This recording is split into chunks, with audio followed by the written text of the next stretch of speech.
Chapter 1. The First Hearth. Smoke of the Season. That winter arrived earlier than usual. It did not announce itself with a heavy snowfall, nor did it enter the house with the bang of a door or a sudden gust of wind. It simply came by making the mornings quieter, the sky grayer, and human hands colder even before touching water. On the mountain behind the house, a thin layer of mist lingered longer than usual before dissolving, as if it, too, hesitated to step into a new day. The wooden house at the foot of the mountain had grown old. Its roof sloped steeply, and the planks no longer fit as tightly as they once had. Yet it still stood there, like an elderly person who, though no longer strong, tried to sit upright through the cold season. Inside, the kitchen at the center of the house was always darker than the rest, but also the warmest place. The night before, Mr. Lum had tried to keep a bed of embers alive until morning. He covered them with a fine layer of ash, then gently placed a piece of dry firewood on top, as if setting a quiet instruction into the palm of the fire. That morning, when she opened her eyes, the first thing Mrs. Haw heard was the soft crackle of wood in the stove. A small snap, then another. The sound was faint, yet full of life. It was like someone gently knocking on the door of a new day, asking to be let in. She lay on her side, her eyes half open. The cough from the night before had left her chest aching. Beside her, Mee was curled up in the blanket, her messy hair stuck to her cheek. The girl slept deeply, lips slightly parted, one hand still clutching the edge of her mother's shirt, as if afraid that letting go would let the cold wind slip in at once. Anne had already woken earlier. She sat by the stove, knees drawn up, her old sweater pulled high around her neck. Resting on her lap was a bundle of thin twigs she had gathered the day before at the forest's edge. They were not thick enough to split, only good for kindling, but in this house, on days when the biting wind crawled down from the mountain, even a small bundle like that was precious. Anne arranged them one by one with careful attention, as though placing sewing needles back into a box. "When did you wake up?" Mrs. Haw asked, her voice still hoarse. Anne looked up, before it was fully light. "Aren't you cold?" The girl shook her head, though the tips of her fingers were red from the cold. She tucked her hands into her sleeves, then tilted her head toward her mother. "Where's Father?"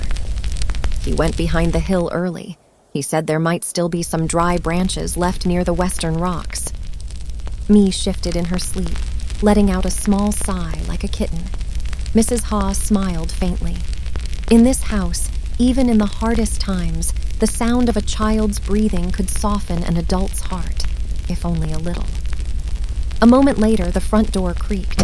Mr. Lum stepped inside, bringing with him a thin cloud of white, cold air. A few specks of snow clung to his shoulders. The scent of mountain wind followed him in, sharp, clean with a faint trace of damp pine. "Got another bundle," he said, placing a small stack of dry branches tied with hemp rope onto the floor. "Not much, but enough for this morning." Anne's eyes lit up slightly at the sight. At her age, joy often came from smaller things than adults might expect. A bundle of dry twigs, an unpeeled sweet potato, a glowing ember not yet extinguished, any of these could make a child feel as reassured as if receiving a gift. Mr. Lum brushed off his hands and stepped toward the stove. He lifted the pot lid. Inside was only a little leftover broth from the night before, a few thin slices of radish and a grain of salt not yet fully dissolved at the bottom. He looked at it without speaking. In winter, scarcity was often understood through a glance, without the need for complaint. Mrs. Haw called softly, "Lum!" He turned. "Don't go too far." He stood still for a moment, then nodded. Their eyes met through the thin veil of smoke.